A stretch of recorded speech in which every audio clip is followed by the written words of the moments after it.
कार्यक्रम के पुण्यार्चक हैं श्री पदम कुमार श्रीमती सीता, श्री राजेंद्र कुमार श्रीमती आशा, श्री हुकुम काका, श्री प्रकाश श्रीमती छाया, वैभव कुमारी वंदिता, पुत्र एवं पुत्रवधू श्री प्रतीक श्रीमती साक्षी, पुत्री एवं दामाद श्रीमती वैशाली श्री राहुल दोहित्र विराज जयपुर, पुत्री एवं दामाद श्रीमती समृद्धि श्री नीतेश दोहित्र एवं दोहित्री यश कुमारी ईशा डेनमार्क, पुत्री एवं दामाद श्रीमती प्रगति श्री ऋतुराज दोहित्री Kumari Parisha Bangalore. Firm Jainco enterprises private limited, 592 welcome tower Dadabari Kota Rajasthan. AA class contracts.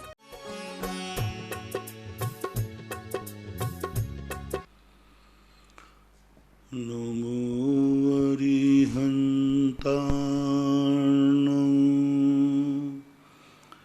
नमो सिद्धाणं नमो आयर्याणं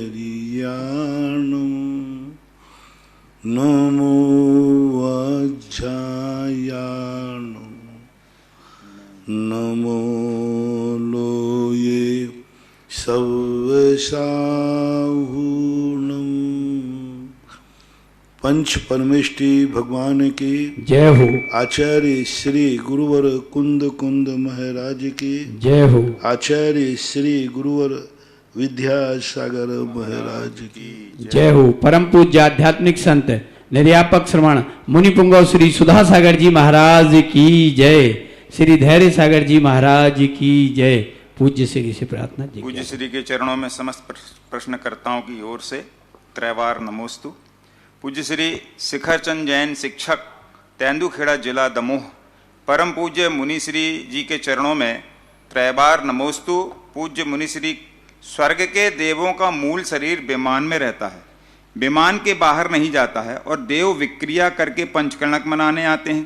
तब यह देवों का जो जीव आत्मा किस शरीर में रहता है, मूल शरीर में या वैक्रियक शरीर में रहता है? कृपया समाधान दीजिए।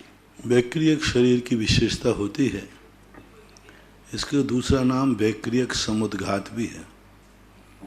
अपने मूल शरीर को छोड़े बिना आत्मा संकोच और विस्तार को प्राप्त हो जाती है, और इतना संकोच विस्तार हो जाता है कि जहाँ तक ये विक्रिया जाती है, आत्मा के प्रदेश उस विक्रिया में तो रहते ही हैं, रास्ते में भी रहते। अनुगुरु देह प्रमाणो संहार संपदो छेदा अस्मुहदो व्यवहारो निश्चय नयदो असंख्य देवा। तो वहाँ पर उन्होंने कहा समुद्घात को छोड़ करके शेष समय वो अपने शरीर प्रमाण रहते, और अणु गुरु देह प्रमाणो, अपने अणु छोटी भी कर लेती बड़ी भी कर लेती। लेकिन विशेषता है वैक्रियक शरीर में कि वो जहाँ आत्मा में वो अपने शरीर विक्रिया के साथ जाएंगे, रास्ते में भी अखंड होंगे, आत्मा कभी खंडित नहीं होती। ये ऐसी उनकी विशेषता होती है।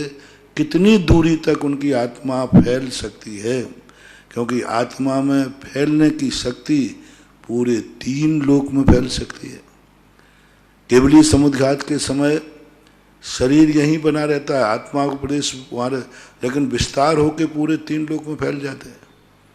तो इस समुद्घात की क्रिया में ऐसी विशेषता होती है कि वो अपने शरीर के से भी अधिक अन्य शरीरों, असंख्यात शरीर बना ले हुए, हजारों शरीर बना ले हुए, तो आत्मा हजारों शरीर में जाएगी।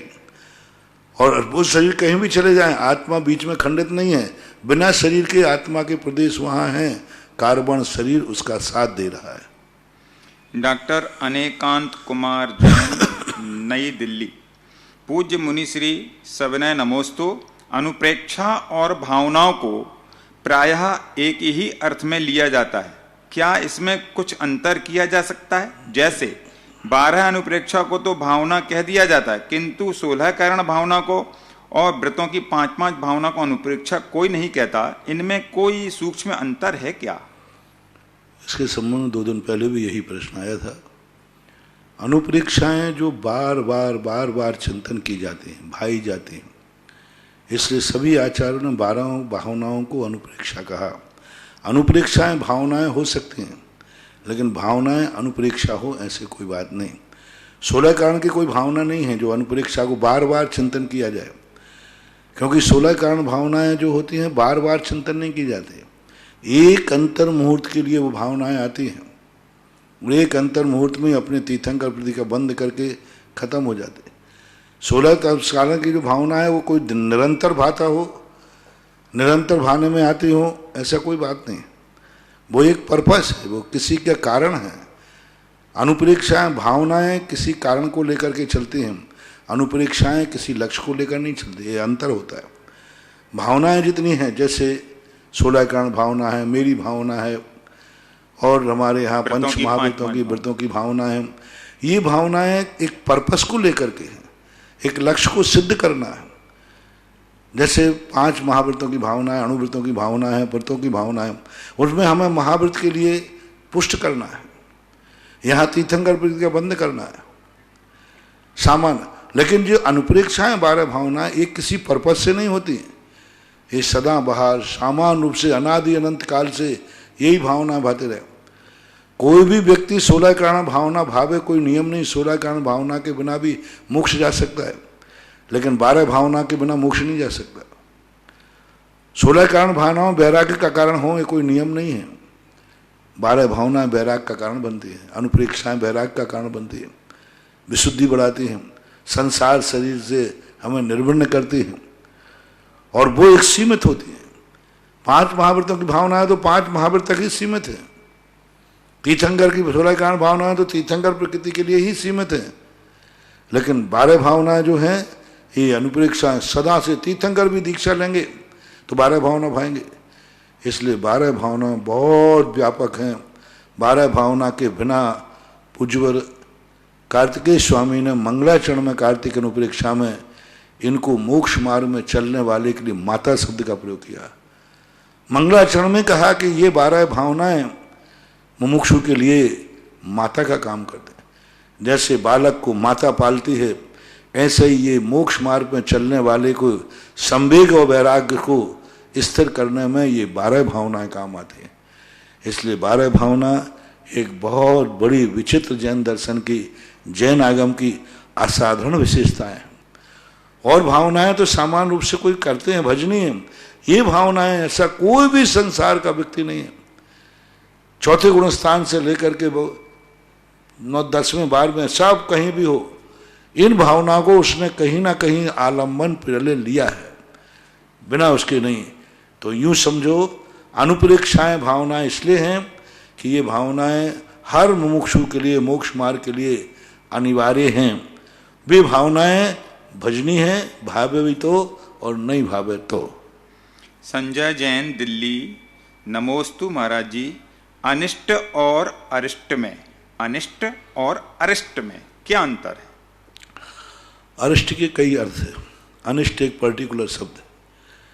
अरिष्ट का अर्थ होता है एक प्रकार का दुखदायी, अरिष्ट का अर्थ होता है कि बिगाड़ने वाला, और अरिष्ट का अर्थ होता है संकल्प।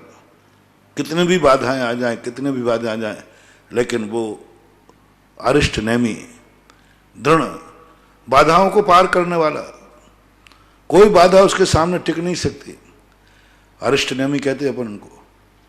तो अरिष्ट नेमी के 2 अर्थ होते हैं कि एक तो वो अरिष्ट नेमी यानी दुखों को दूर करने वाले हैं, दूसरा वे अरिष्ट इतने महान हैं, दृढ़ हैं कि उन्हें कोई भी रोक नहीं पाया। सामने राजुल खड़ी थी, सामने सारा वाय मंडप बना था, लेकिन जब उनको वैराग जाए कोई नहीं रोक पाया, तो उन्हें अरिष्ट नेमी बोलते हैं। एक औषधि में भी आता है अरिष्ट, कोई एक औषधि नाम है, आयुर्वेदिक में आती है। अरिष्ट कोई रसायन है जो ताकत के अर्थ में भी आता है, तो ऐसा माने। और अनिष्ट तो अनिष्ट रूप स्पष्ट ही है, दोनों में अंतर। शेखर जैन, सदर, नागपुर। नमोस्तु महाराज जी। मेरा प्रश्न आज के प्रवचन से है, रोज रोज तो हमसे नियम पालना नहीं होगा, लेकिन अष्टमी चौदस को हम किसी भी हालत में पाल लेंगे, इसका आशीर्वाद दीजिए। 2 दिन पहले, ये दूसरा 2 दिन पहले का है पेपर ये। वो कह रहे हैं कि प्रवचन में रोज रोज तो हमसे नियम पालना होगी नहीं। अब कौन सा कोई नियम बताइए होगा? अष्टमी चौदस को हम पाल लेंगे, इसका आशीर्वाद का नियम था, कौन सा नियम था? अब वो प्रासंगिक आप पूरा करें, क्योंकि प्रवचन प्रासंगिक होते हैं, पूरी घटना को आगे पीछे बताना। नियम अष्टमी चौदश को जितना पाल रहे हो उतना करो, तो अष्टमी चौदश का आपको पुण्य मिल जाएगा, शेष का नहीं मिलेगा। व्रती के लिए कहा हो कि प्रतिदिन का देश व्रत लेना, ये भी कहा था कि व्रती के लिए प्रतिदिन अपना नियम करना चाहिए कि आज मैं कितना चलूँगा, आज मैं कितना नहीं चलूँगा। 8 प्रतिमा के पहले विशेष रूप से देश व्रत का पालन होना चाहिए। यम रूप तो करते ही हैं, लेकिन वैसे भी करना चाहिए। अब अष्टमी चौदश को जो मातंग ने किया था वो व्रती नहीं था, प्रतिमाधारी नहीं था, मात्र एक उसने छोटा सा व्रत लेकर के अपने संकल्प को दिखाया था। तो आप जितना बनता है उतना करें, लेकिन प्रतिमाधारी के लिए ऐसा नहीं चलेगा। उसे तो देश व्रत यदि लेना है, यदि देश व्रत का आपका प्रश्न है, तो उसे तो प्रतिदिन नियम करना ही पड़ेगा। पीयूष जैन, बड़ा गांव धसान, नमोस्तु महाराज जी। सौधर्म इंद्र संपूर्ण द्वादशांग के ज्ञाता होते हैं और श्रुत केवली भी द्वादशांग के पाठी होते हैं, तो क्या दोनों के ज्ञान में कुछ अंतर होता है या दोनों के ज्ञान समान होता है? द्रव्य श्रुत तो एक समान होता है, भाव श्रुत में अंतर होता है। इनका भाव श्रुत असंख्यात गुणी निर्जरा कराने वाला होता है। देवों का भाव जो द्रव्य श्रुत है असंख्यात गुणी निर्जरा नहीं कराता, विशुद्धि नहीं बढ़ाता, मिथ्या दृष्टि को भी होता है वहाँ जाकर 9वें ग्रेविक में जाकर के पूरे द्वार, लेकिन वो भाव श्रुत नहीं है। इसलिए द्रव्य श्रुत है, द्रव्य श्रुत में तो कोई अंतर नहीं, क्योंकि द्रव्य श्रुत तो सीमित है। लेकिन भाव श्रुत यदि नहीं है तो द्रव्य श्रुत कोई कार्यकारी नहीं है, कोई कार्यकारी नहीं, किंचित मात्र भी कार्यकारी नहीं है। इसलिए शुद्ध केवली भाव शुद्ध के साथ रहते हैं। शुद्ध केवली का ज्ञान फलदायी होता है। सौधर्म इंद्रियादि का ज्ञान एक ऐसा पेड़ है, पेड़ तो है लेकिन फल कुछ भी नहीं है, कोई फल नहीं है। नानस्य फलम उपेक्षा, ज्ञान का फल है संयम, ज्ञान का फल है वैराग, ज्ञान का फल है अनिष्ट से बचाना, इष्ट की प्राप्ति कराना। वहाँ देवताओं को कोई अनिष्ट का परिहार होता ही नहीं। इसलिए उनका जो ज्ञान है, पेड़ है, हरा है देखने, लेकिन फल रहित है। कितने पेड़ होते हैं जो देखने बहुत अच्छे लगते हैं, बहुत सुंदर लगते हैं, छाया मिल जाए तो मिल जाए, लेकिन वो किसी काम के नहीं होते। बहुत बड़े होते हैं लेकिन उनमें फल नहीं लगते। शुद्ध केवली वो रसीला फल है जो पेड़ भी है, वृक्ष भी है, साथ में उसका फल भी है। विद्या जैन, बड़ा गांव धसान से, नमोस्तु गुरुदेव। विभंगावधि ज्ञान क्या होता है, इसका स्वरूप कैसा होता है? यह नारकियों के अलावा मनुष्य और देवों के भी होता है क्या? चारों गतियों में विभंगावधि होता है। अवधि ज्ञान का दोनों की परिभाषा एक समान है। मिथ्यात्व के साथ होता है तो वो को विभंगावधि कहलाता है। और सबसे बड़ा विभंगावधि का अर्थ है कि मनुष्य त्रियंशों में अवधि ज्ञान से भ्रष्ट होकर के विभंगावधि में आता है। नारकियों में भी विभंगावधि है, नारकियों में सम्यक अवधि भी है, सम्यक दृष्टि जीव है। देवों में भी विभंगावधि है, मनुष्य त्रियंशों में भी होता है, चारों गतियों में हो सकता है। गजरा जैन, वंदना जैन, भिलाई रिसाली छत्तीसगढ़ से, नमोस्तु गुरुदेव। श्रेणीबद्ध बिल और प्रकीर्णक बिल से क्या तात्पर्य होता है? श्रेणीबद्ध का अर्थ होता है कि मास्टर प्लान से, एक क्रम से, एक के बाद एक, सबके बराबर गैप रहेगा, बराबर आकार प्रकार है। जैसे आपकी मास्टर प्लान से बंधी हुई जो कॉलोनियाँ होती ना, बिल्कुल मास्टर प्लान में एक से रोड रहेंगे, एक से मकान रहेंगे, सब कुछ एक से रहेगा और एक लाइन पंक्तिबद्ध रहेंगे। प्रकीर्ण का अर्थ होता है बिखरे हुए, टेढ़े डाब, एक यहाँ बना एक वहाँ बना, ऐसे प्रकीर्ण आने बिखरे हुए, और श्रेणीबद्ध यानी क्रमबद्ध ऐसा। संजय जैन, भोपाल मध्य प्रदेश, गुरुवर नमोस्तु। मेरी जिज्ञासा यह है कि हम पूजन करने से पूर्व ठोने पर श्रीकार लिखते हैं, अर्घ चढ़ाने की थाली में साथिया बनाते हैं। पूजन करने के उपरांत हमें उस थाली को मंदिर में द्रव्य के साथ छोड़ देना चाहिए या क्या करना चाहिए? उचित मार्गदर्शन दें। छोड़ देने का अर्थ है मंदिर की थाली है, मंदिर में छोड़ दो, और आपकी कृपा हो जाए तो आप उसको जैसे बांध के रख दो, शुद्ध करके रख दो। आपको शुद्ध मिली थी, आप शुद्ध करके रख दीजिए। आप जब पूजन करने गए थे तो आपको मजी हुई थाली मिली थी और आपने उसको पूजा कर ली, तो आप मांझ करके रख दो, इतनी विशेषता आपकी हो जाए तो। नहीं है तो मंदिर की थाली है तो छोड़ना ही पड़ेगा। वो श्रीकार आदि जो बने हुए थे वो जिस स्थापना से आपने बनाए थे वह स्थापना आपकी हो गई, इसलिए तो विसर्जन किया जाता है। ठोने के ऊपर आप स्वस्तिक श्री ओम आदि बनाते हैं, इसलिए उसमें थोड़ा पानी डाल दिया जाता है जिससे वो भी मिट जाता है, इसलिए ऐसा कर लेना चाहिए। तन्मय जैन, दहली, क्या प्रथम द्वितीय स्वर्ग के देवों को छायक सम्यक तो हो सकता है विदेह क्षेत्र जाकर? चारों गतियों में छायक सम्य दर्शन की उत्पत्ति मात्र मनुष्य में पुरुष को ही होती है और किसी को छायक सम्य दर्शन की उत्पत्ति नहीं हो सकती। छायक सम्य दर्शन लेकर के स्वर्ग जा सकता है, शौधर्मंद्र आदि इनमें छायक सम्य दृष्टि हो सकती है, लोकांतिक देवों में हो सकते हैं। पहले स्वर्ग के लेकर के सर्वार सिद्धि तक कहीं भी छायक सम्यक दृष्टि हो सकती है, लेकिन उत्पत्ति नहीं होगी, लेके जा सकते हैं। नीरू जैन, न्यूयॉर्क, अमेरिका, परम पूज्य निर्यापक मुनि 108 श्री सुधा सागर महाराज के पावन चरणों में त्रैबार नमोस्तु। गुरुवर, मेरी जिज्ञासा है कि तत्वार सूत्र के व्रत कैसे किए जाएं, क्या विधि है और इनको करने का कोई समय है क्या? इस व्रत की कोई कथा है क्या और वह कहाँ उपलब्ध हो सकती है? कृपया समाधान दीजिए।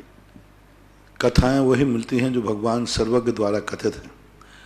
पंचम काल में जितने भी व्रत हैं इनके साथ कोई कथाएं नहीं हैं। कथा बनाई जा सकती है। कितने लोग भक्तांबर व्रत करने के बाद बहुत कुछ पा चुके, यही तो कथा है। आपकी कथा में क्या होता है? पुरानी कथा में किसी ने कोई व्रत किया, उसने जिस उद्देश्य से किया वो लाभ हो गया, लाभ हो गया तो उसी कथा लिख दी जाती कि फलाने ने इस उद्देश्य से किया। तो अभी भी ये पंचम काल के जो व्रत हैं, जैसे तत्वार सूत के हैं, सहस्र नाम के हैं, ये जो हैं भक्तांबर के हैं, ये सब पंचम काल के व्रत हैं। इनके साथ जिन जिन को लाभ हो रहा है उनको कथा बना सकते हैं। अब वो कथाएं प्रमाणिक जब मानी जाए जब कोई सर्वज्ञ भगवान हो, पर कथा बन सकती है। ऐसी कोई कथा जिनवाणी में नहीं है, क्योंकि जिनवाणी के समय भक्तांबर तत्वासूत था ही नहीं, ये तो अपने पंचम काल में हुआ। तो ये श्रद्धा के व्रत कहलाते हैं। जो चतुर्थ काल में किए जाते हैं वो एक प्रकार के आगम प्रमाणिक व्रत हैं। ये भावनात्मक श्रद्धात्मक व्रत कहलाते हैं। निषेध नहीं है, करना चाहिए। इसकी विधि कोई तिथि सामान्य नहीं है, जब भी आप अपनी सुविधा अनुसार कर सकते हैं। बस यही है कि जिस दिन इसकी आपका उपवास हो तत्वार सूत का, उस दिन तत्वार सूत का पाठ करना जरूरी है। 10 अध्यायों को पाठ करते हुए अर्घ्य चढ़ाना जरूरी है। तत्वार सूत की पूजा, तत्वार सूत की जो पूजा है वो 8 अर्घों को पढ़ना और करना। फिर आपका शेष समय मिले तो तत्वार सूत संबंधी स्वाध्याय करना, उनके ऊपर जो टीकाएं लिखी हैं उनको अपनी शक्ति प्रमाण पढ़ना, अध्ययन करना, ऐसा करना चाहिए। और बाकी सुत है, जिनवाणी है, इसलिए जिनवाणी की भी पूजा कर सकते हैं। तो ये है, कोई सामान्य विधि है, ज़्यादा कोई कठिन विधि नहीं है। पमिल जैन, संध्या जैन, आकाश जैन, इन तीनों ने अलग अलग प्रश्न भेजा, पर एक ही प्रश्न तीनों का दमोह से है। गुरुदेव नमोस्तु, अगर कोई व्यक्ति मुनि से नियम लेता है और वह नियम को तोड़ देता है और इस समय में मुनि के पास जाना संभव नहीं है, तो वह भगवान के सामने जाकर प्रायश्चित लेता है, और जब मुनि के सामने बाद में जाएगा तो उनसे भी प्रायश्चित लेगा, और जो भगवान के सामने प्रायश्चित लिया था तो वह नियम तब से उसका माना जाएगा कि मुनिराज के सामने जो प्रायश्चित लिया है तब से उसका नियम माना जाएगा? पहली बात तो नियम लेके तोड़ना नहीं चाहिए। टूट गया है तो प्रायश्चित यदि वो मंदिर में जाके कर लेता है तो वहाँ से माना जाएगा उसका, लेकिन मूल वैलिड अभी माना जाएगा जब वो किसी गुरु के पास जाके लिया जाए। लेकिन जिस समय से आपने ले लिया है उसका प्रायश्चित आपका वहाँ से शुरू हो गया, आप तब वहाँ से शुरू माना जाएगा। अंजलि जैन, अहमदाबाद, नमोस्तु गुरुदेव, लोन लेकर दान पुण्य करना सही है या गलत? ये देखा जाता है। लोन लेकर व्यापार करते हो कि नहीं, लोन लेकर मकान बनाते हो कि नहीं, इसी प्रकार क्यों लेते हो लोन? आपको उम्मीद रहती है लोन हम चुका देंगे। किस्तों के ऊपर आप गाड़ी उठाते हैं कि नहीं, क्यों उठाते? क्योंकि आपको मालूम है हम चुका देंगे। गाड़ी आज चाहिए और किस्तों पे गाड़ी आपने उठा ली। अब यदि आप पैसा जोड़ते तो 5 साल के बाद आपके पास गाड़ी आती। 5 साल में जोड़ पाते। सरकार ने सुविधा दी कि गाड़ी का उपयोग आज करो, तुम 5 साल में दे देना। ऐसा ही तुम ये भी एक धर्म की चीज है। मान लो आज तुम्हारे पास है, 5 साल बाद आपके पास कोई कार्यक्रम नहीं हुआ, आपके नगर में मंदिर बन रहा है, तीर्थ क्षेत्र में मंदिर बन रहे, बाद में आपको मंदिर बनाने का भाव होगा भी, पैसा होगा भी, तो आप मंदिर नहीं बना पाओगे। इसलिए आपने कहा कि मैं दान देना चाहता हूँ, किस्तों में दूंगा, हर साल इतने रुपया दूंगा, चलेगा। आपको मालूम है कि लोन उठा लेंगे, हम कल लोन चुका देंगे, अभी हमारे पास ये व्यापार आ रहा है, और लेकिन ये मंदिर का कार्यक्रम नहीं आएगा, तो आपने मंदिर के लिए लोन उठा लिया, दे सकते हैं। जब पापों के लिए आप कर्जा ले सकते हैं, लोन ले सकते हैं, मकान आदि गिरवी रख सकते हैं, किस संभावना पर गिरवी रखते हो? कल मैं उठा लूंगा। किस संभावना पर लोन लेते हो? हमें चुका देंगे, कोई बाधा नहीं। धर्म कार्य के लिए लोन कर्जा आदि लेकर के देता है, कोई दोष नहीं, कोई बाधा नहीं। श्रद्धा का अतिरेक, बल्कि इतना ज्यादा तुम्हारा समर्पण है, धर्म के लिए लोन ले लिया।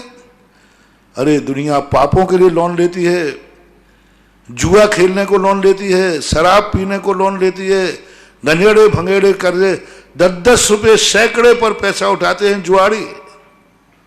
क्या कहलाता है 10 रुपये सैकड़ा?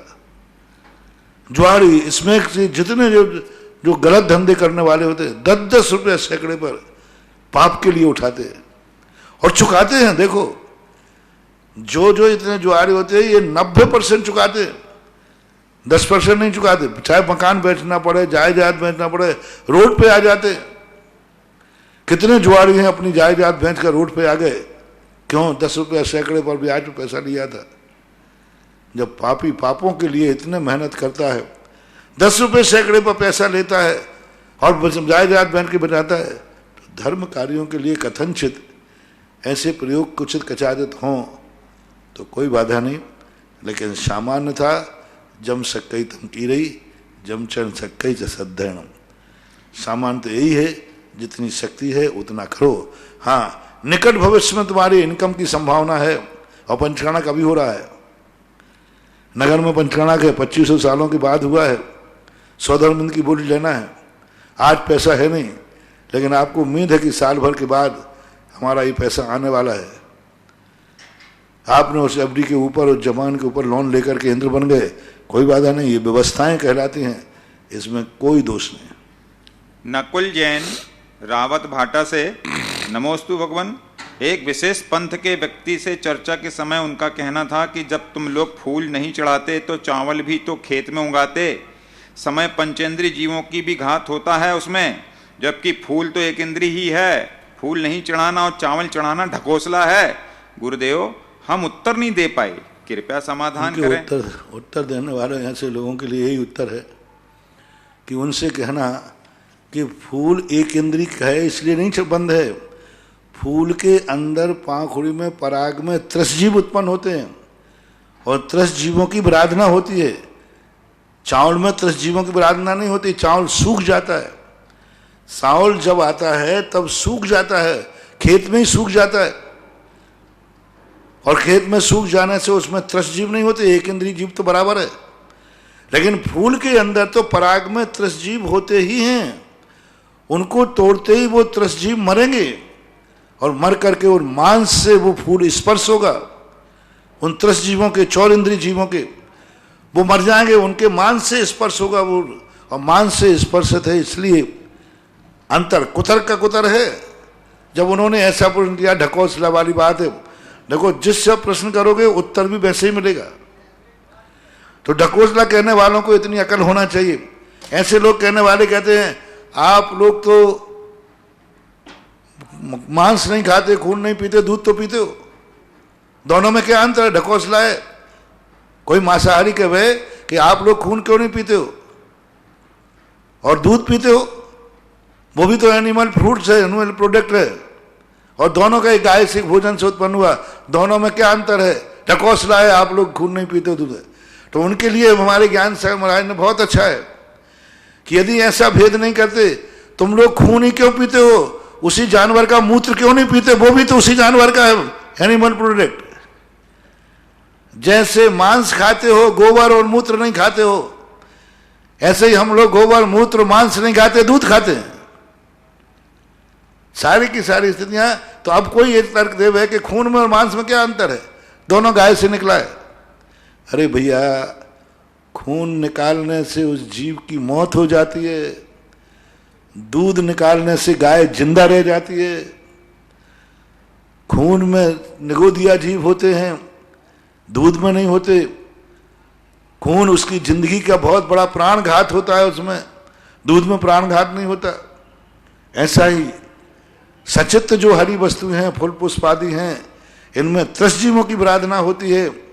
और चावल धान आदि ये अपने आप सूख करके बनते हैं। इनके पराग में धान का छिलका निकालोगे कोई कीड़े नहीं निकलते। हाँ, कीड़े पड़ जाएं तो कीड़े तो तुम्हारे शरीर में भी पड़ सकते, तुम्हारे मुंह में भी पड़ सकते, शरीर में पड़ सकते, पेट में पड़ सकते। हाँ, कीड़े पड़ना अलग चीज, कीड़े तो हर चीज में पड़ सकते।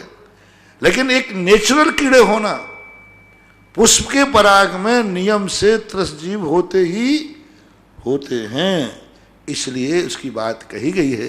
रही बात आगम में पुष्प की, तो मिलती हैं चर्चाएं।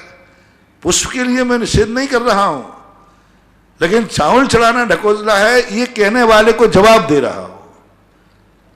बाकी पुष्प ही चढ़ते आए हैं, चढ़ रहे हैं। लेकिन हमारे यहाँ दो प्रकार की पूजा है, सचित्त और अचित्त।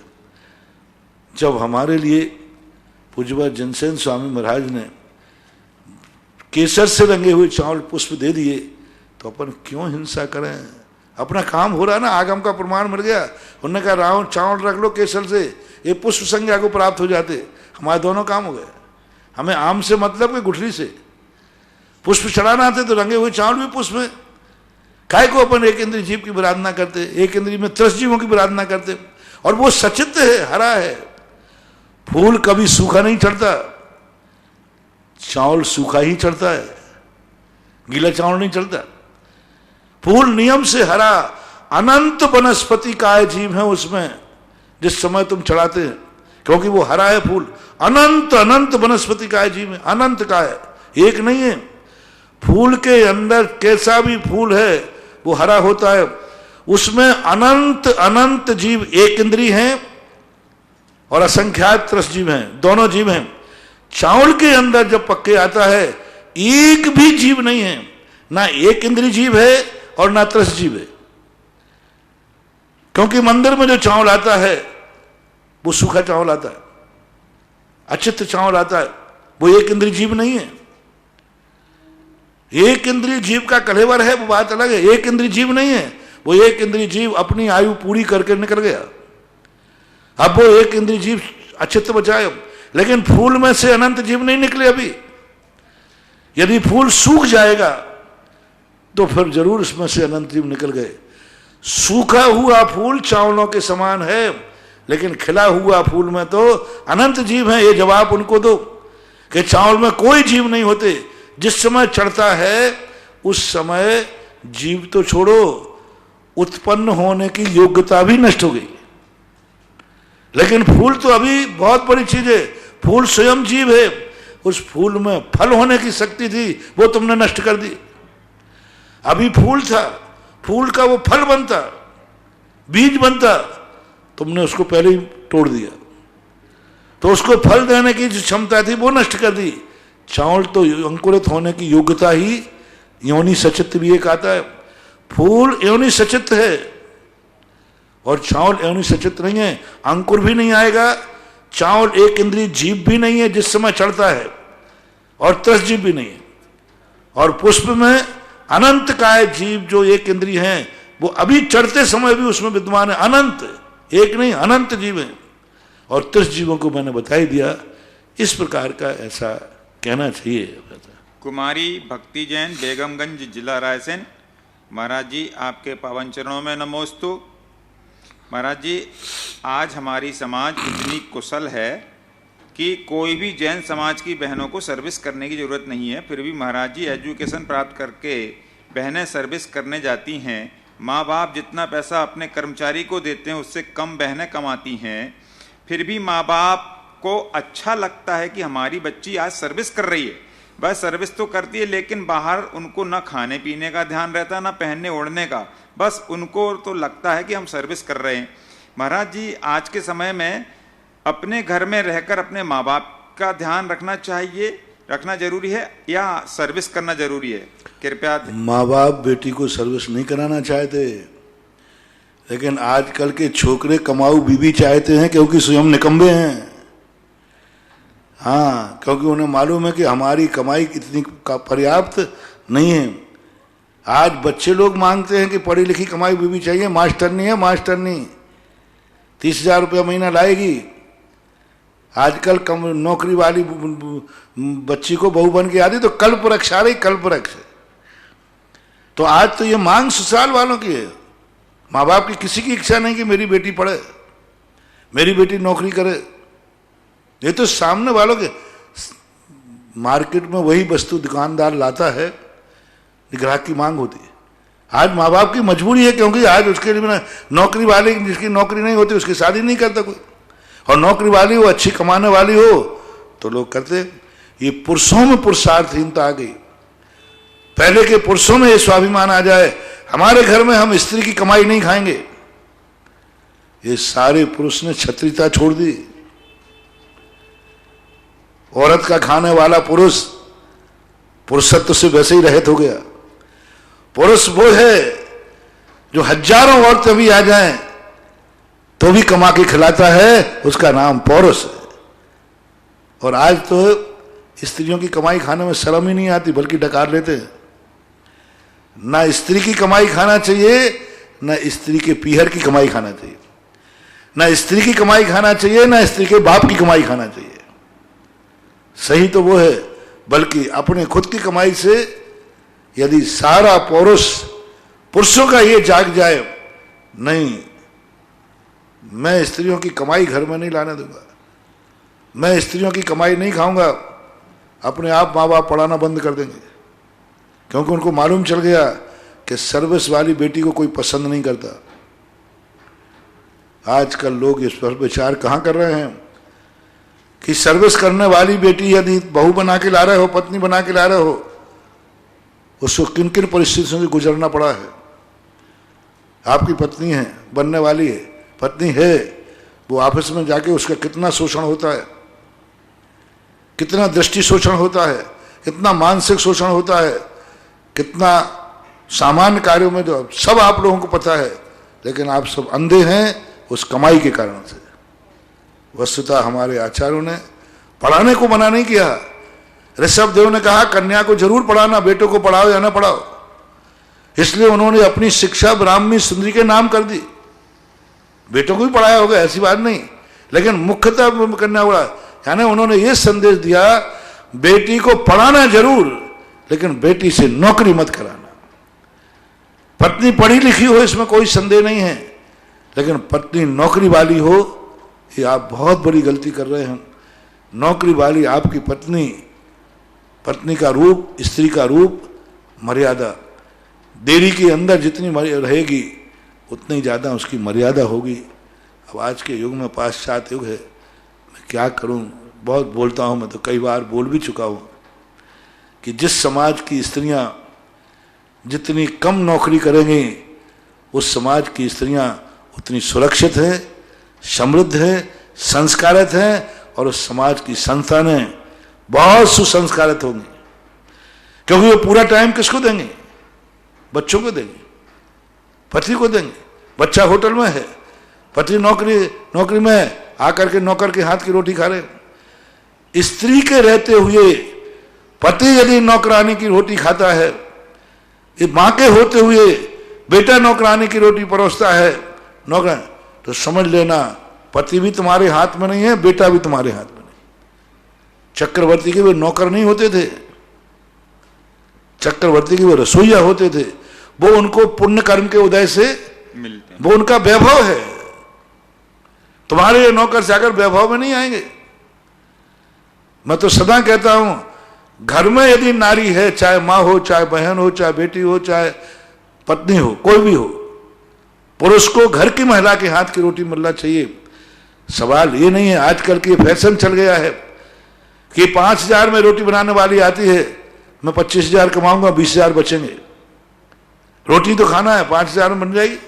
नहीं, वो जो 20,000 रुपये तुम कमा के ला रहे हो, जो रसोईयन बना के देगी, वो भावना नहीं रहेगी, उसमें संस्कार नहीं रहेंगे। बहुत बुरे भावना से बनाती है। वो तो पेट की मारी है, आजीविका के लिए है, वो कभी भावना से भोजन नहीं बनाएगी। तुम कभी एक आइटम ज्यादा बनाने की कह देना, इतनी गालियां देके बनाएगी, भुखमंगा कहीं का, 2 रोटी ज्यादा खा गया, फिर से आटा लेना पड़ा। 100% नौकर ध्यान रखना। मैंने सब प्रैक्टिकल किए, मंदिरों के पुजारियों से मैंने प्रैक्टिकल किया। यदि आपके यहां कोई रसोईया नौकरी बना रही है, रोटी बनाती है, आप कभी कहना 2 रोटी और आज ज्यादा बनाओ, आज फलाना आइटम ज्यादा बनाओ, उसको इतनी बुरे भाव करती है, वो बना देगी, बहुत बुरे भाव से करेगी। और मां पत्नी बनाएगी कि आज 2 रोटी ज्यादा खाएंगे, अवभाग्य, ओहो आज मेरे बेटे ने 2 रोटी ज्यादा खा ली, वो है दुआ, वो है अमृत। इसलिए आज भोजन तो सब कर रहे हैं, लेकिन भोजन करने के बाद संस्कार कुछ भी नहीं। जैसा खावे अन्न वैसा होवे मन। जिसके हाथ का अन्न खाओगे, हम साधियों के लिए क्यों नहीं कहा गया, श्रावक के हाथ में क्यों कहा गया, कुलीन के हाथ का क्यों कहा गया? किसी के हाथ से खा लो, भोजन तो कहीं से भी आ जाए, होटल से ले आके खा लो, पेट तो भरना है। नहीं, दिगंबर साधु को कहा कुलीन शुकुल के हाथ का लेना, श्रावक के हाथ का लेना। इसके हाथ का भोजन सवाल भोजन का नहीं है, सवाल रत्नत्रय का है। उन 2 रोटियों के साथ मुझे 24 घंटे की सामायिक मिलती है, 24 घंटे का रत्नत्रय मिलता है, 24 घंटे की शक्ति मिलती है, क्योंकि श्रावक इतने पवित्र भावनाओं से देता है। इसलिए मैं तो समझा ही सकता हूं, बहुत बार बहुत बोला हूं मैंने। अब कितना लोग पालते हैं, कुछ सीमा तक ऐसा भी बात नहीं है कि मेरे बोलने का प्रभाव नहीं पड़ता है, बहुत सारे लोगों पर प्रभाव पड़ रहा है। लोगों ने अब जब प्रवचनों से इतना प्रभाव पड़ा, कम से कम घर में रोटियां महिलाएं स्वयं अपने बेटों को, पतियों को परोसने लगी। बड़ी बना वो देती है नौकरानी, लेकिन परोसने पहुंच जाती हैं, क्योंकि महाराज ने कहा परोसते समय अपने हाथ से परोसो। आ रहा है प्रभाव, आ रहा है, आना चाहिए। कितना ही बड़ा घर हो, कितना ही अमीर घर हो, लेकिन कम से कम अपनों को पानी नौकर के हाथ का नहीं। जैसे महाराज को श्रावक देता है, चक्रवर्ती क्यों ना हो, चक्रवर्ती नौकर लगा सकता है, लेकिन स्वयं महाराज को आहार देता है। ऐसे आप लोग भी अपने परिवार पुरुषों को अपने हाथ का भोजन पानी देना चाहिए। महेंद्र जैन पत्रकार इंदौर से। नमोस्तु गुरुवर। रिश्ते और रास्तों का अजीब रिश्ता है। कई बार रास्ते में रिश्ते बन जाते हैं, कई बार रिश्तों से समस्याओं के रास्ते निकल आते हैं। महाराज जी, एक गृहस्थ को अपने संबंधों को किस प्रकार सुरक्षित दूरी मेंटेन करना चाहिए जिससे रिश्ते समाधान बने रहें, समस्या नहीं? आप लोगों का है सामंजस्य बैठाने का। द्रव्य क्षेत्र काल भाव की मर्यादाएं होती हैं, परिस्थितियां होती हैं। इसके लिए कोई हम एक निश्चित मापदंड नहीं कह सकते, क्योंकि रिश्तेदार भी अलग अलग प्रकार के हैं, तो उनके साथ अलग अलग व्यवहार करना चाहिए। कोई अच्छा धर्मात्मा रिश्तेदार है तो उससे धार्मिक वातावरण करना चाहिए, अधर्मी है तो उसके साथ उसी प्रकार का व्यवहार करना चाहिए। अधर्मी और धर्मी रिश्तेदार दोनों को एक साथ तोलोगे तो बहुत गलत हो जाएगा। पात्र को देखे कर रहे। नमोस्तु महाराज। परम पूज्य आचार्य गुरुदेव श्री विद्यासागर जी महाराज के आज्ञानुवर्ती शिष्य निर्यापक श्रवण मुनि पुंगव श्री सुधासागर जी महाराज के मुखारविंद से देश विदेश में टीवी के समक्ष अपने घरों पर विराजित जिनवाणी चैनल, सुधा कला चैनल के माध्यम से देखने वाले, सुनने वाले उन सभी भक्तों की ओर से गुरुवर के चरणों में त्रिबार नमोस्तु नमोस्तु नमोस्तु। इस तपोदय तीर्थ पर वृक्षारोपण हेतु भक्तों ने अपनी भावनाओं को प्रेषित किए हैं। सुमति देवी अतुल्य पाखी गंगवाल सूरत एक वृक्ष दलपत सिंह जी भंडारी की ओर से। असीम कालीन भक्तांबर चांदखेड़ी में होने वाले विश्व के अतिशयकारी चमत्कारी प्रतिमा भूगर्भ में विराजित ऐसे विधान असीम कालीन भक्तांबर हेतु पंडित विक्रम जैन शास्त्री सांगनेर, अजय कुमार जैन, मधु जैन, प्रांजलि चिरांसी अलवर, द्वितीय नाम आया शैलेश कुमार सुबोध, जूली सलोनी पाटनी, सपरिवार गुना। प्रथम जिज्ञासा है महाराज श्री विजय धुर्रा की। परम पूज्य आध्यात्मिक संत निर्यापक श्रमण मुनिपुंगव श्री सुधा सागर जी महाराज के चरणों में अस्य क्षेत्र दर्शनोदय थुवन जी कमेटी की ओर से बारंबार नमोस्तु, मंगलवार मंडल रविवार मंडल की ओर से ही बारंबार नमोस्तु। परम पूज्य गुरुदेव, आपने अस्य क्षेत्र दर्शनोदय जी को एक ऐसा उपहार दिया जो अशोकनगर और गुना जिले के लिए वरदान है। वह है अस्य क्षेत्र थुवन जी में पहुंचकर भगवान जिनेंद्र देव की आराधना करना। कोरोना के बाद नगर वहाँ हमारे मंडलों का पुनः जाना प्रारंभ हो गया है। गुरुदेव, आपके आशीर्वाद से हर रविवार को श्री भक्तांबर जी के पाठ के साथ 48 द्वीपों से मंगलवार मंडल के संयोजन में रविवार को वहाँ भक्तांबर जी का पाठ भी होता था दर्शनोदय का, लेकिन अभी विराम लगा हुआ है। गुरुदेव का आशीर्वाद और मार्गदर्शन मिले तो वह आपकी ही कृपा से पुनः प्रारंभ हो पाएगा। सैकड़ों लोग अभी भी इतवार को वहां पहुंच रहे हैं, लेकिन बगैर आपके आशीर्वाद के मंडल कोई कदम नहीं उठाना चाहता। आपका आशीर्वाद के साथ जिज्ञासा। विजय बाबू, मेरा काम तो स्थायी है। मैं तो उस दिन सबसे ज्यादा खुश होगा कि थुवन जी दर्शनोदय तीर्थ क्षेत्र पर प्रतिदिन भक्तांबर विधान हो। जय हो, जय हो। भक्तांबर आरती हो। जैसे बिजौलिया, गुणोदय, सुदर्शनोदय, ज्ञानोदय और चांदखेड़ी में सुदर्शनोदय चांदखेड़ी में होने वाला है। ऐसा कुछ व्यवहार, इतनी बड़ी समाज, अशोकनगर बहुत बड़ा जैनियों का बहुत बड़ा गढ़ कहलाता है, जिला भी है, और थोवन जी कोई ज़्यादा दूर नहीं है। प्रतिदिन ऐसा उपक्रम किया जाए कि वहाँ प्रतिदिन भक्तांबर विधान हो, शाम को आरती हो, कोई ज़्यादा दूर नहीं है। कोई बात नहीं, अभी रविवार से शुरू कर रहे हो तो अब तो बहुत कुछ लोगों ने, बाजार ही जब खुल गए हैं तो तीर्थ क्षेत्रों पर जाना शुरू यदि कर दिया है तो उसको भी अगले रविवार से शुरू कर दें। मंगलवार को जो भी आप करते हैं मंगलवार उसको प्रारंभ करें। मंगलवार को करते हैं, मंगलवार मंडल के संयोजन में होता है। मंगलवार मंडल के संयोजन से होता है। सातों मंडल अपने अपनी विचार करें ना। अभी एक मंडल करता है, सब मंडल अपने अपने ग्रुप बनाकर कर सकते हैं। जितना करोगे उतना तुम पाओगे, और धर्म रक्षति रक्षता। तुम धर्म के प्रति जितना करोगे, धर्म जितना बढ़ेगा तुम बढ़ोगे, तुम बढ़ोगे तो धर्म बढ़ेगा। परस्पर पूरक हैं। इन क्षेत्रों में अतिशय आएगा, लाभ तुम्हें मिलेगा, और तुम जाओगे तब अतिशय आएगा। ऐसा आप लोगों का करें। सुदर्शन क्षेत्र एक पूरे उस परिसर का एक बहुत बड़ा विशाल तीर्थ क्षेत्र है। बहुत विशाल तीर्थ क्षेत्र की स्थितियाँ हैं, उसमें बहुत स्थितियाँ हैं। ऐसे क्षेत्र दुर्लभ होते हैं। सारे मंदिरों में खड़गासन मूर्तियों का विराजमान होना, और तुम लोग यदि ये सब करते जाओगे तो एक दिन वे क्षेत्र भी ऐसे ही हरा भरा हो जाएगा जैसे आज बिजौलिया, आमा, चांदखेड़ी सब। जय हो, जय हो, जय हो। गुरुदेव, आपकी कृपा इसी तरह बनी रहे। आज गुरुदेव सुकांत भैया जी से चर्चा हुई, ज्ञानोदय तीर्थ नारेली में 4100 से अधिक शांति धारा गुरुदेव हो चुकी, और हमारा नंबर नहीं।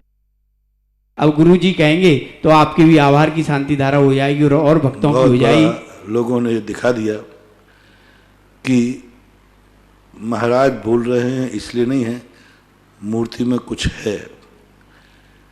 आचार्य श्री का जब स्वर्णिम जयंती महोत्सव आया, आचार्य श्री के संबंध में बहुत सारी चर्चाएं होती थी, बहुत सारे विरोधी थे, लेकिन जब स्वर्ण जयंती महोत्सव आया तो सारे भारत ने दिखा दिया कि हम सच्चे गुरु को पहचानते। जय हो, जय हो, जय हो। जिस ढंग से स्वर्ण जयंती महोत्सव मना, जिस ढंग से कीर्ति, जहां आचार्य श्री गए नहीं, श्रमण बेलगुड़ा में कभी आचार्य श्री गए नहीं मुनि बनने के बाद। और भट्टारक जी ने कहा नहीं, एक ऐसे साधु का जो इस युग में कुंद कुंद की छवि, इस युग में चतुर्थकालिक चर्या दिखाए, उसका कीर्ति स्तंभ यहां भी बनेगा, और बना। जय हो, जय हो। तो इससे, इस स्वर्ण जयंती महोत्सव से ये हो गया कि आज जनता किसी भी कुछ भी हो, सत्य को पहचान दी। इस 1000 दिवसीय ज्ञानोदय के कार्यक्रम का ये निश्चित हो गया कि भारत की जनता अब ज्ञानोदय मूर्ति मुनि सुब्रत नाथ भगवान की महिमा अंदर से जान ली है। जय हो जय हो जय हो। एक 5-7 दिन के अंदर 4,4100 शांति धारा होना, ये विश्व रिकॉर्ड नहीं तो और क्या है। शांति धारा 4,000 शांति धारा क्या कहलाती है। इससे यह सिद्ध हो रहा है कि लोगों ने मुनि सुब्रतनाथ भगवान को पहचान लिया है, उनकी शक्ति पहचान ली है, उनकी शक्ति से वो लाभान्वित हो गए। सामने वाले को यदि कुछ नहीं मिलेगा ना, तो अपन कितनी विज्ञापन करो, ऐसा कुछ नहीं है कि बोल विज्ञापन से व्यक्ति जब देखता है तब देखता है। आज 1000 दिनों में लाखों लोगों ने उस मूर्ति से लाभ लिया है, उस मूर्ति को परखा है। तभी आज जब 1000वां दिन उनका पूरा हुआ, 4000 लोग शांति धारा, ये विश्व रिकॉर्ड कहलाता है महानुभाव। कभी कोई दुनिया में कहेगा कि 1000वें दिवस पर 4000 शांति धारा हुई थी, लोग आश्चर्यचकित रह जाएंगे। यानी उस मूर्ति को लोगों ने पहचान लिया, उस मूर्ति की ताकत पहचान ली, शक्ति पहचान ली, बातों में नहीं, जीवन में। हाथ कंगन को आरसी क्या पढ़े देखो, हाथ कंगन में जान लिया। ये 1000वां दिवस ने आज सारे जगत को दिखा दिया कि मुनि सुब्रतनाथ भगवान की मूर्ति जो ज्ञानोदय तीर्थ क्षेत्र में विराजमान है, वो जगत की सबसे बड़ी शक्तिमान मूर्ति है, जो जगत को लाभ देती है।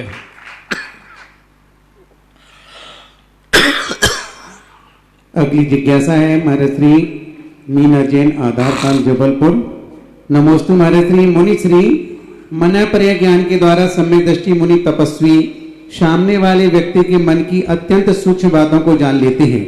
वे इतना तक जान लेते हैं कि कुछ दिन पहले क्या सोचा था और कुछ दिन बाद क्या सोचेगा। यह ज्ञान अवधि ज्ञान से अधिक निर्मल होता है। महाराज जी, मेरी जिज्ञासा है कि मन पर्य ज्ञान किस टेक्निक से कार्य करता है? क्या आगे पीछे की मन की सूक्ष्म बात जान लेते हैं क्या? टेक्निक नहीं है, क्षोभसम है। ज्ञान के अंदर ऐसी योग्यता है, उसी ज्ञान के अंदर ऐसी योग्यता है कि केवल ज्ञान की पर्याय निकल जाए तो सारा 3 लोक के पदार्थ उसमें झलकने लग जाते हैं। उसके पूर्व में ज्ञान की मना पर्याय ज्ञान की विशेषता है, तो अपने आप वो ज्ञान उसको जान लेता है। उसको सहारा चाहिए, आलम्बन चाहिए। जैसे ही यह ज्ञान आता है इसके मन में क्या है, तुरंत उनका ज्ञान काम कर देता है और बता देता है। ज्ञान का क्षयोपशम है। मीता जैन जबलपुर। नमोस्तु महाराज से। यदि कोई धर्म से विमुख होकर मिथ्यात्व में जा रहा हो तो उसे धर्म में वापस स्थित करने के लिए क्या करना चाहिए? क्या उसे गुरु चरणों में ले जाना चाहिए? कृपया समाधान करें। देखो, इस संबंध में तो कुछ नहीं कह सकते। समझा दो, गुरु के पास ले जाओ। लेकिन यदि मारीच जैसा हुआ तो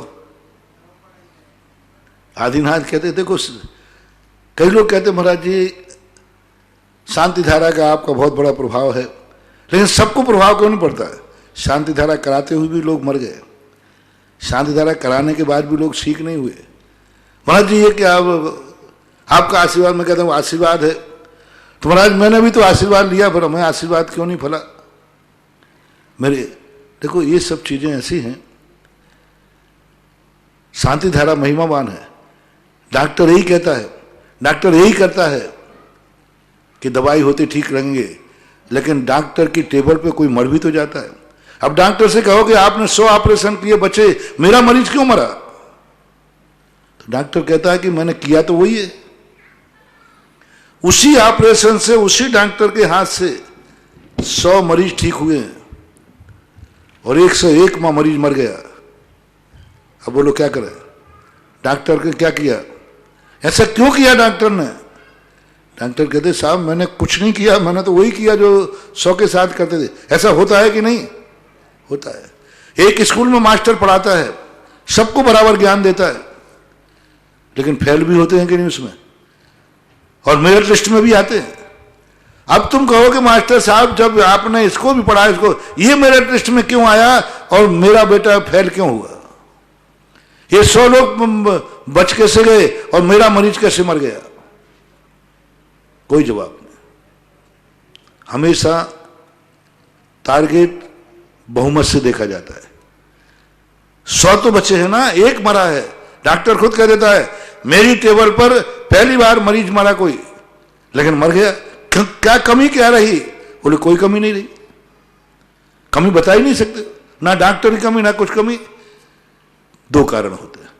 पहला कारण होता है उसकी उपादान शक्ति रही नहीं थी, उसकी आयु ही खत्म होने वाली थी, वो इतनी ही आयु लेके आया था। अब इसकी आगे कोई दवाई, मणि मंत्र तंत्र बहु होई, मरते न बचावे कोई। दूसरा, उस जीव का ऐसा ही आज प्रातःकाल जो प्रवचन में किया, वो ऐसा ही निमित्त लेके आया था कि मैं इतने दिन इस परिवार में रहूंगा, सबको सुख बांटूंगा, सबको सुख बांटूंगा, और अंत में मैं एक दिन छोड़ के चला जाऊंगा, सबको सुखी करके और एकदम दुखी कर दूंगा।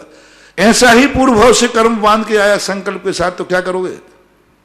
संकल्प है, कर सकते हैं, ऐसे निदान बंद जिसे बोलते हैं।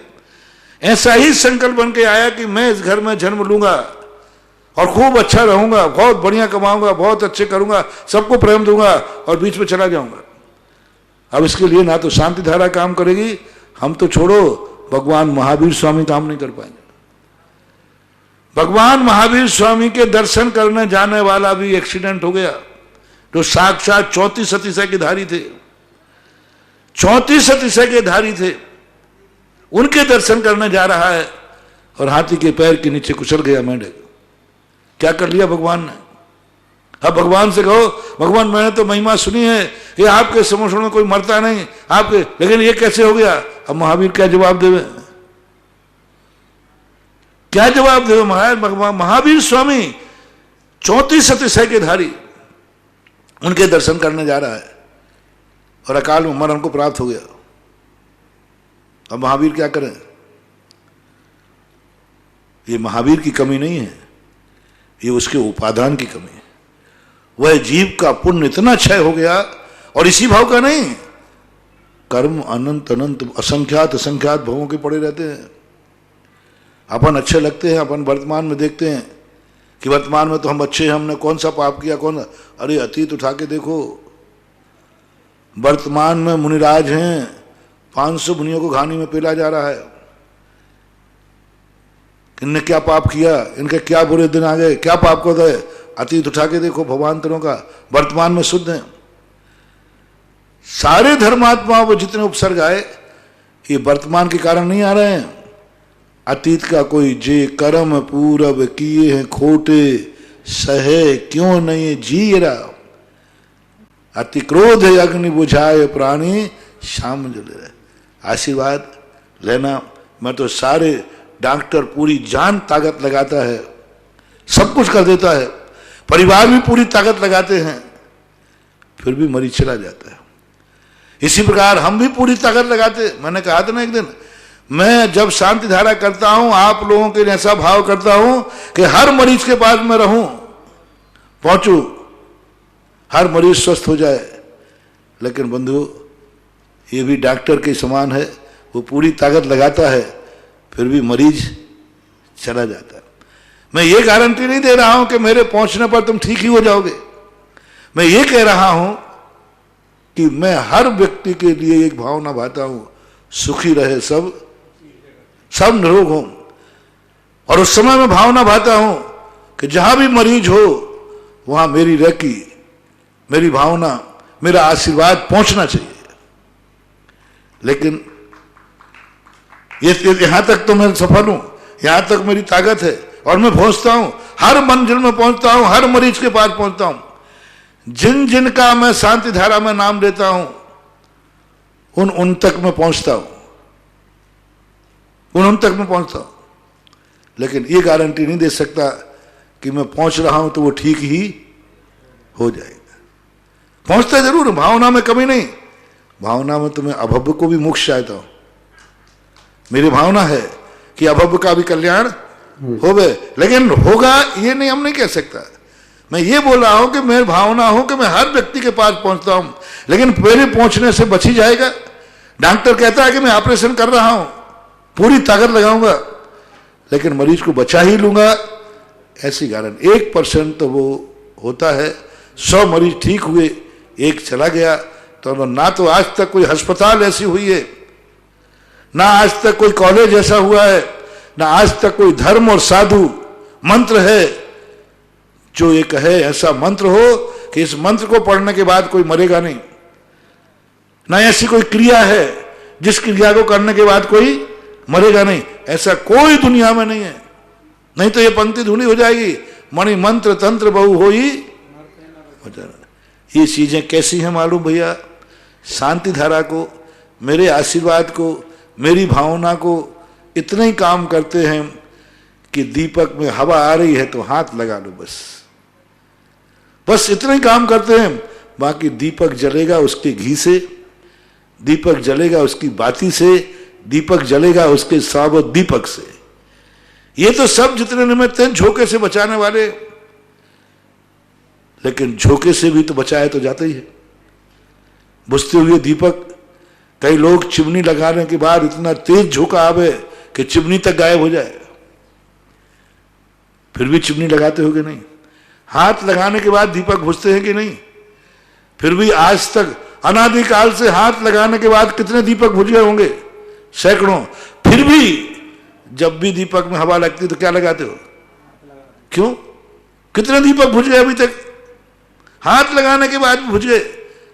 अरे 100 बार बुझ जाए, लेकिन जब भी झोंका आएगा हाथ तो लगाना ही पड़ेगा। तो ये सब चीजें हाथ लगाने के बाद है, उसका खुद का उपादान, उसकी उपादान शक्ति कितनी काम कर रही है वो देखा जाएगा। मान लीजिए वो अपनी उपादान शक्ति को ग्रहण ही नहीं कर रहा, बेहोश हो गया, कोमा में चला गया, अचेत हो गया, वो ग्रहण ही नहीं कर पा रहा है अपनी शक्ति को। अपन रह के दे रहे, अपन भावना दे रहे, लेकिन वो ग्रहण करने की शक्ति खो बैठा है, क्योंकि उसकी इतने पुण्य की हीनता आ गई कि अब लोग दे भी रहे हैं नहीं। एक दिन वो था जब 10 रोटी पचाता था, आज दूध का 1 चम्मच नहीं पच रहा है उसको, 1 चम्मच दूध नहीं पच रहा है। अब तुमको, ये तो वो व्यक्ति था जो 10 रोटी खाता था, और आज क्या हो गया? अब उसकी क्षमता नहीं रही कि वो 1 चम्मच दूध भी पचा लेवे। तो ये निमित्त एक संबंध कहलाते हैं, इनको बड़ी अच्छी तरह से समझना चाहिए। अगली जिज्ञासा है ऋषभ जैन सागर। नमोस्तु गुरुवर। महाराज श्री, मेरे मन में बहुत दिनों से जिज्ञासा है कि जिस प्रकार दीक्षा लेने वाले दीक्षार्थी दीक्षा के पूर्व सबसे क्षमा मांगते हैं और सबको क्षमा करते हैं, क्या उसी प्रकार तीर्थंकर भी दीक्षा के पूर्व सबसे क्षमा मांगते और क्षमा करते हैं? समाधान करें। बराबर, सबसे कुछ, सबका एक ही ओर से, तीर्थंकर का भी यही, पर प्रकट नहीं करते वो। अंतरंग परिणामों में सबसे पूरे परिवार से क्षमा याचना करते हैं, उपदेश देते हैं, संबोधन करते हैं। क्षमा याचना करने से कोई तीर्थंकर पद कम नहीं हो जाता। क्षमा याचना तो एक ऐसी चीज है, क्षमा वीरस्य भूषणम, क्षमा तो वीरों का भूषण है, आभूषण है। अगली जिज्ञासा रिकॉर्डिंग के माध्यम से। नमोस्तु महर्षि। श्री तत्वार सूत्र की ग्रंथ में वैयावृत्ति के भेदों में 10 प्रकार के मुनि महाराजों की सेवा को वैयावृत्ति कहा है। हे भगवान, हमारी जिज्ञासा है, 10 प्रकार के मुनि महाराजों के अतिरिक्त शेष माता पिता आदि की सेवा किसमें गर्भित होती है? नमोस्तु महाराज। ये वैयावृत्ति में नहीं आती। वैयावृत्ति शब्द एक धार्मिक है। जैसे आप ना जाने किन किन को भोजन कराते हो, लेकिन मुनिराज का भोजन आहार दान में आता है, उसको आहार कहते हैं। भोजन तो परिवार में हर व्यक्ति किसी ना किसी को कराता है, वो भोजन है, सहयोग है। सहयोग में और दान में बहुत अंतर है। दान पात्र को दिया जाता है और सहयोग बराबरी वाले को दिया जाता है। तो ये आप लोगों का सहयोग है, माता पिता की सेवा करना, ये आपका सहयोग है, क्योंकि उन्होंने आपकी सेवा की है, इसलिए आपको उनकी करना है और आपको अपने बेटों से कराना है। 3 बातें हैं आपके साथ। माँ बाप ने आपकी सेवा की है, इसलिए आपको करना चाहिए, और आपको भी कल सेवा कराना है बेटों से, इसलिए तुम बाप की करोगे, तुम्हारा बेटा तुम्हारी करेगा। लेकिन मुनिराज के साथ ऐसा नहीं है। मुनिराज ने सेवा की है इसलिए तुम्हें सेवा नहीं करना। नहीं महाराज, आपने मेरी बहुत सेवा की इसलिए मैं भी तुम्हारी कर दूं, नहीं। और भविष्य में भी हमें कराना है इसलिए सेवा करना नहीं। दान हमें उसको दिया जाता है जिस पद पर वो बैठा है, उस पद पर हम पहुंचना चाहते हैं, और सहयोग उसे दिया जाता है जो जिस गड्ढे में पड़ा है वो गड्ढे से ऊपर निकल आए। उसमें हमें उस जैसा बनने का भाव नहीं आता। दान में भाव आता है, जिसको मैं दान दे रहा हूं मैं उस जैसा बनना चाहता हूं, उनके गुण चाहता हूं, वो दान कहलाता है। और सहयोग में मैं उस जैसा बनना नहीं चाह रहा हूं। गरीब है, गरीब का सहयोग कर रहे हो तो क्या गरीब बनना चाह रहे हो? भूखे को तुम रोटी खिला रहे हो तो क्या भूखे बनना चाहते हो? एक गड्ढे में गिरे हुए को उठा रहे हो तो क्या गड्ढे में गिरना चाहते हो? नहीं, वो सहयोग कहलाता है। सहयोग का अर्थ है जमीन में गिरे हुए व्यक्ति को, दुखी व्यक्ति को दुख से मुक्त करना। और दान का अर्थ है वो जिस पद पर बैठा है उस पद पर मैं भी बैठूं, इसलिए दान दिया जाता है। दोनों में बहुत अंतर है। माँ बाप की सेवा करना कोई तुम्हारे लिए पुण्य बंध का कारण नहीं है, एक कर्तव्य है, सहयोग है।